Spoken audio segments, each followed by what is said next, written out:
Selamat pagi, salam sehat untuk kita semua. Saya Dr. Ita Murbani Handajaningrum, spesialis penyakit dalam, konsultan ginjal hipertensi dari Rumah Sakit KRMT Wongsonegoro. Pada pagi hari ini ingin menyampaikan beberapa informasi tentang gagal ginjal. Kita ketahui bahwa gagal ginjal adalah penyakit yang merupakan momok di masyarakat, ditakutkan dan dikhawatirkan jika diagnosa disampaikan oleh dokter bahwa keluarga kita mengalami kerusakan atau kegagalan pada fungsi ginjal. Fungsi ginjal atau kerja daripada ginjal sebenarnya mempunyai peran yang sangat penting di dalam kehidupan atau di dalam tubuh kita sendiri. Peran utama daripada ginjal adalah dia mengatur metabolisme tubuh kita, dia membuang sampah yang dimetabolisme oleh tubuh kita, dia mengatur elektrolit di dalam tubuh kita, dia mengatur tekanan darah di dalam tubuh kita, dan dia mengatur juga kadar eritrosit atau hemoglobin di dalam tubuh kita. Sehingga yang harus kita perhatikan adalah jika seseorang mengalami gangguan pada ginjal, fungsi ginjal itu tidak akan berfungsi dengan baik lagi. Sehingga kita akan mendapatkan seseorang dengan kadar hemoglobin yang rendah, tekanan darah yang tinggi, kemudian keluhan mual, muntah, gatal, ataupun bahkan bengkak karena cairan sudah tidak dapat dibuang daripada tubuh atau kencing penderita tersebut. Nah, apa saja yang dapat menyebabkan seseorang mengalami kerusakan pada ginjal? Ini yang harus diperhatikan oleh masyarakat pada umumnya, dan terutama bagi mereka penderita-penderita yang memiliki penyakit komorbid atau penyerta, yaitu mereka yang menderita sakit diabetes. Perhatikan baik-baik, apakah kadar gula darah Anda selama ini terkontrol dengan baik selama menderita sakit diabetes atau masih tidak terkontrol, karena itu akan mempermudah Anda mengalami komplikasi, terutama komplikasi di ginjal. Kemudian mereka yang mengalami hipertensi, jangan selalu merasa nyaman dengan tekanan darah yang cukup tinggi. Bertanyalah pada dokter, tekanan darah Anda harus berapa untuk mendapatkan terapi yang tepat dan baik. Harus diturunkan dengan baik agar menghindari komplikasi. Mereka dengan infeksi saluran kemih berulang.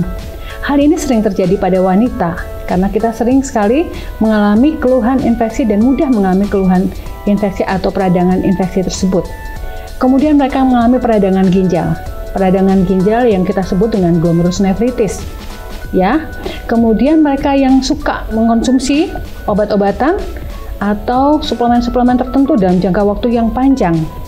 Tolong diperhatikan karena tubuh kita tidak semudah itu bisa mampu beradaptasi dengan unsur-unsur atau zat-zat yang tidak mampu disekresi atau dikelola baik oleh tubuh kita.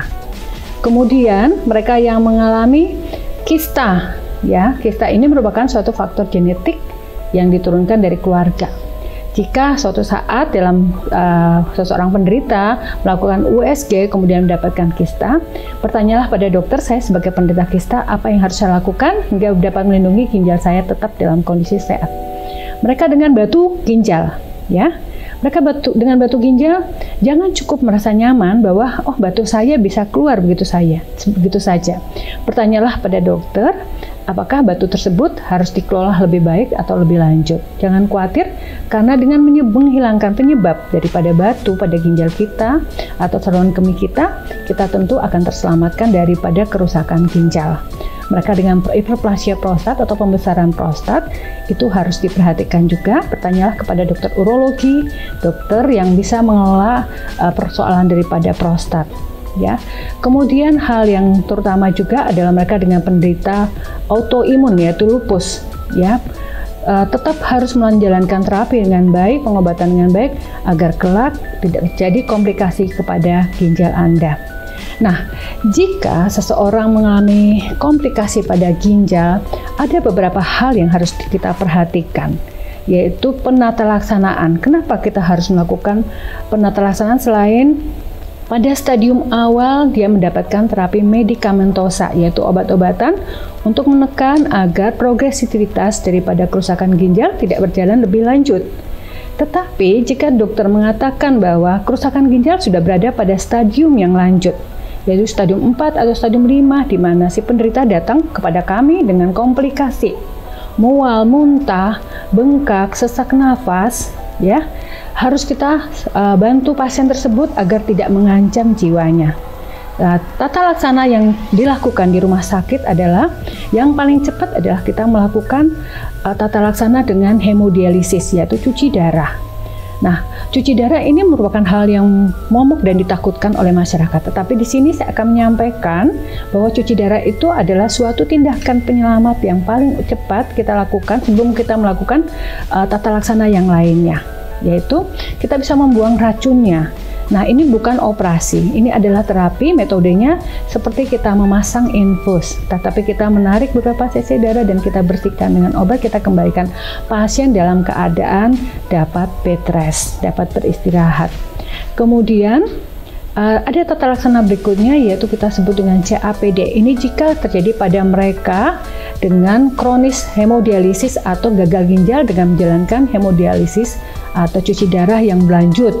Itu ada namanya continuous ambulatory peritoneal dialysis atau cuci darah. Itu dilakukan di rumah. Dapat dilakukan 4 kali sehari oleh penderita sendiri, tetapi metodenya tidak menggunakan atau mengeluarkan darah, hanya memakai cairan. Nah, tata laksana yang terakhir adalah transplantasi ginjal.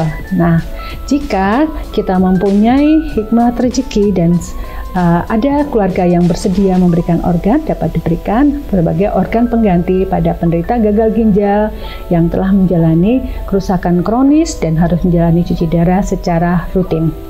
Baik Bapak, Ibu, atau saudara-saudara, atau para pendengar sekalian yang mendengar tentang pelayanan hemodialisis di Rumah Sakit Wongsonegoro saat ini, bahwa tata laksana awal tentang kerusakan ginjal akan dilakukan lebih baik kepada penderita untuk menjaga kesehatan dan juga keselamatan hidup penderita ginjal.